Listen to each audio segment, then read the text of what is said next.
apertado o negócio. Vamos falar do Vasco? Bom, Vasco já tem duas coisas que não são dúvida. Dois jogadores importantes estão fora do jogo de hoje, né? Paulo Henrique e Nuno Moreira, os dois tomaram o terceiro cartão amarelo na derrota para o São Paulo, então já são desfalques certos para o Fernando Diniz. Na lateral direita, Puma Rodrigues é o substituto natural. No ataque, o Verratti deve ser o titular, mas o David também corre por fora, também aparece como opção. E no meio, o Cauã Barros é dúvida, viu, Escobar? Ele tomou uma pancada na perna contra o São Paulo, treinou normalmente, está relacionado para o jogo, mas caso ele não tenha condições de começar, aí o Hugo Moura deve ser titular. Também temos um Vasco provável para colocar na tela, com Léo Jardim no gol, Puma Rodrigues, Cuesta, Robert Renan e Lucas Piton. Barros, e aí com a opção do Hugo Moura, Tchê e Felipe Coutinho no meio, e aí um ataque com Ryan, Andrés Gomes e Verratti ou David. 6 pontos separam as duas equipes na tabela, jogo importante, os dois querendo voltar a vencer para continuar nessa briga por uma vaguinha na Libertadores. Escobar. Valeu, você que está assistindo ao Globo Esporte sabe tudo de Botafogo e Vasco graças a Lívia Laranjeira, a repórter que não tá de bobeira. Um abraço para você, grande Lívia, simpatia. Ano passado, o menino Gui teve a paixão dele pelo Vasco reconhecida pela FIFA. Aí recebeu o prêmio numa surpresa bem legal. Reconhecimento por um amor incondicional. Premiado pela FIFA. Ô Gui, como é que você se sente quando você está aqui em São Januário? Cara, eu me sinto muito feliz. Guilherme Gandra foi eleito torcedor do ano em 2024. Ganhou, cara! Desde sempre, ele luta contra a epidermólise bolhosa. A doença deixa a pele extremamente frágil. Ele não pôde ir à premiação no Catar e ainda não tinha recebido o prêmio. Para uma entrega surpresa de luxo, a FIFA escalou o campeão mundial Bebeto. Para mim é uma alegria muito grande, a gente fica até um pouco emocionado, né, de estar entregando esse troféu. O Gui achava que era apenas uma entrevista com ele. Você conhece o Museu de São Januário? Vamos dar uma volta ali dentro? Vamos. Para falar desse momento do time? Sim. E logo reconheceu um certo ídolo. É o grande rei do voleio, Bebeto. O Bebeto era muito bom, foi campeão do mundo em 94, né, com a seleção? Aham, junto com o Romário. Falando em prêmio, você ganhou um prêmio, não foi? Sim. No ano passado? Eu fiquei emocionada pra caraca. Eu chorei horrores quando eu recebi essa notícia. Cadê o prêmio?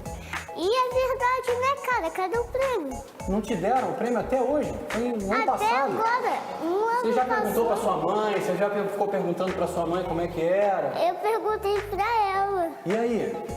Pô, a gente não sabe ainda quando vai ser. Será que não sabe?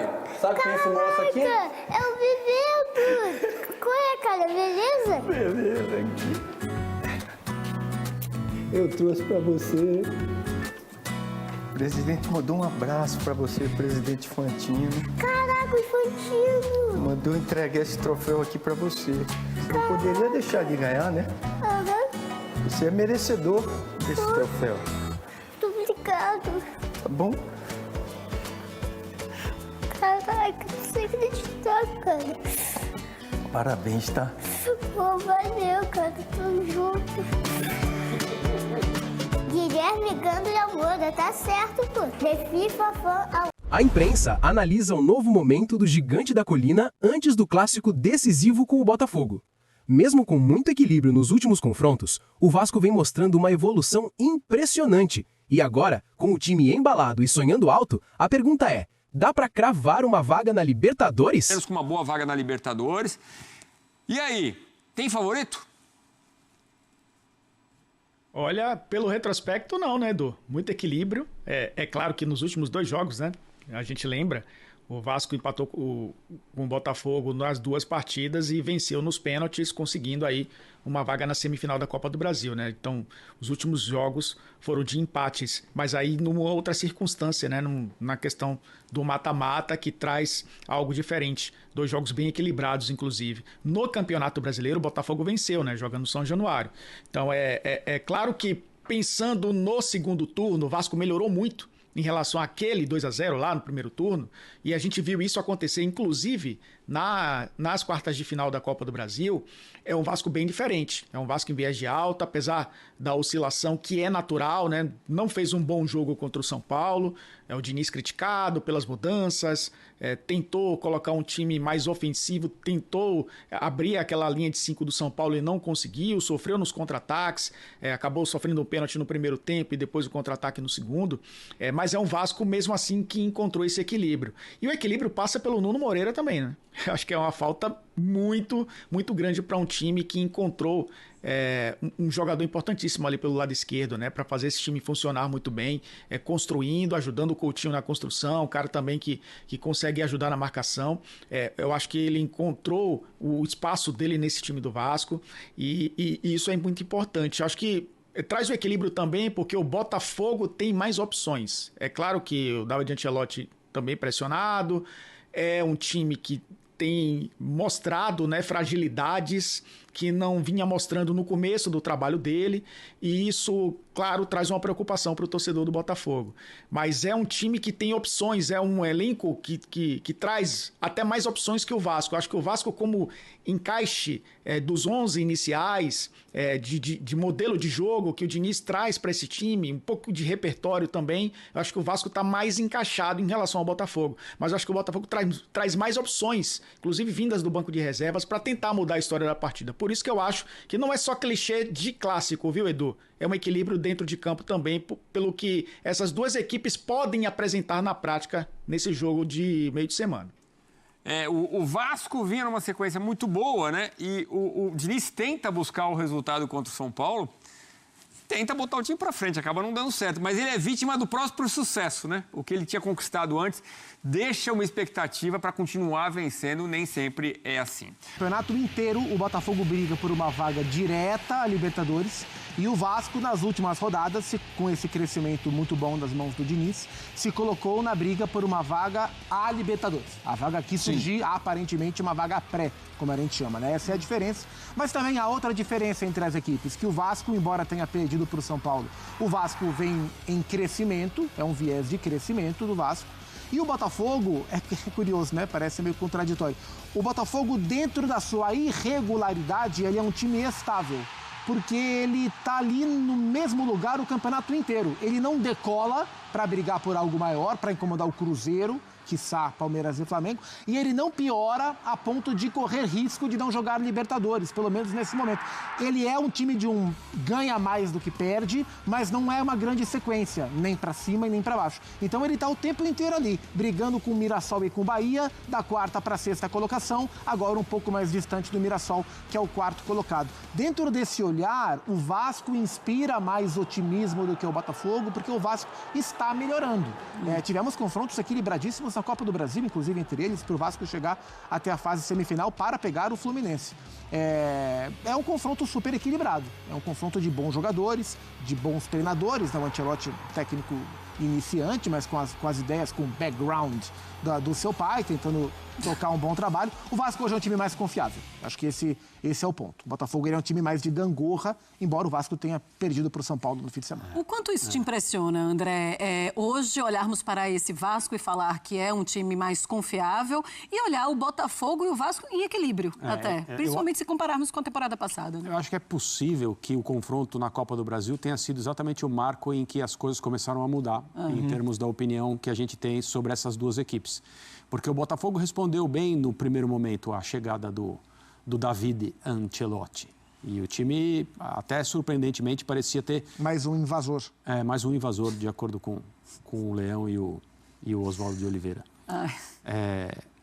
O time parecia ter entendido bem ali aquilo que a nova comissão técnica vinha propondo, mas aí as irregularidades começaram. Acho normal que isso aconteça também, até esperado que uma comissão técnica liderada por um técnico inexperiente passe por dificuldades num ambiente de futebol como o nosso, porque as coisas aqui funcionam de uma forma realmente conflitante com o bom andamento do trabalho de treinadores. Quem tem sucesso aqui está credenciado a continuar no bom caminho em qualquer outro lugar em que a organização é superior.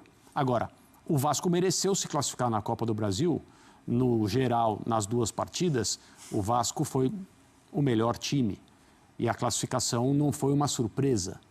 Talvez ali o Vasco tenha ganhado confiança para começar a trilhar esse momento que vive agora, embora tenha perdido no último fim de semana, uma atuação decepcionante em casa contra o São Paulo.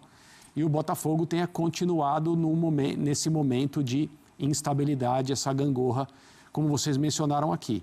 Então, se a gente levar em conta o que aconteceu numa competição que é diferente, que existem outros fatores, eu acho o Vasco, devemos considerar o Vasco o time que tem mais possibilidades de ganhar esse jogo.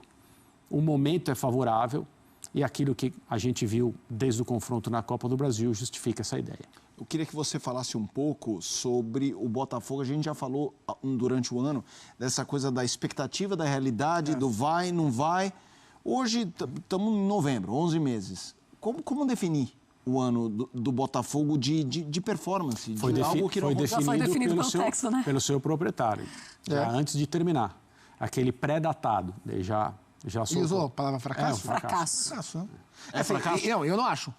Não, a palavra eu entendi. A palavra é dele. Não, eu entendi. Mas não acho que seja fracasso. Eu não acho que seja um ano espetacular. Mas nas competições mais importantes, ou pelo menos o Botafogo fez um Mundial de respeito, né? O Botafogo faz o Campeonato Brasileiro de vaga direta de Libertadores e não vai brigar para ser campeão todo ano. Se a gente pegar 24 como a régua, é um ano que decepciona.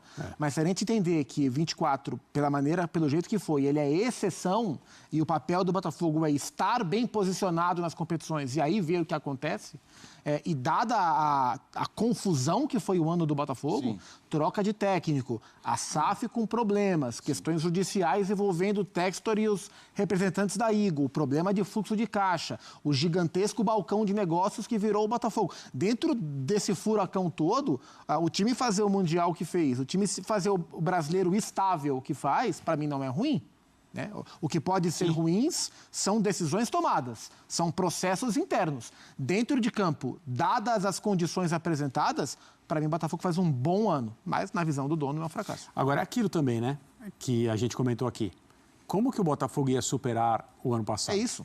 Então, quando você ganha 2 campeonatos, os 2 principais, aqueles que todos os clubes querem ganhar, você atinge um nível de sucesso que mesmo que você repita os troféus, talvez alguém ainda diga que a segunda temporada não foi tão boa, ganhou, mas não... né? Assim, se o Hugo Moura vai entrar na vaga do Tietê, é uma outra possibilidade. Mas aí hoje... seria o Barros e o Hugo Moura e o Tietê no banco. Isso, mas hoje a informação que eu tenho é Léo Jardim, Pumita, Cuesta, Robert Renan, Lucas Piton. Barros, Tietê, Ryan, Coutinho, Andrés Gomes e Verratti. Esse é o ideal pra você? Você colocaria o Hugo? Não colocaria. Olha a pergunta que eu fiz, hein, Benê? Eu também não colocaria, não. Mas por que tem essa estratégia? Como assim? De botar o Hugo... Tirar o Tietê e botar o Hugo. Porque aí você vai ter o meio-campo de mais marcação. O Tietê é um jogador que é muito bom com a bola. Ele tá, como eu disse aqui, oscilando. Eu acho que é um jogo importante para ele, porque ele vai jogar contra o Botafogo, tem uma inspiração a mais. Mas sem a bola, o Hugo Moura é um jogador mais capaz de combater no meio do que o Tietê. Mas o Tietê é um jogador da confiança extrema do Diniz. Então, eu acho difícil ele tirar o Tietê. E é a formação que está acontecendo, né, Venê? E levando em consideração que o Cauã Barros foi relacionado, como o Pedrosa mencionou, não faz o menor sentido você relacionar esse jogador e não começar com ele.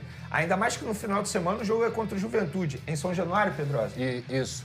Então é melhor você, obviamente, forçar, entre aspas, o Cauã para jogar um clássico que é muito importante, que é uma briga direta com o Vasco ali, numa vaga de pré-Libertadores ou até mesmo na Libertadores. E aí, precisando, você poupa no final de semana contra o Juventude.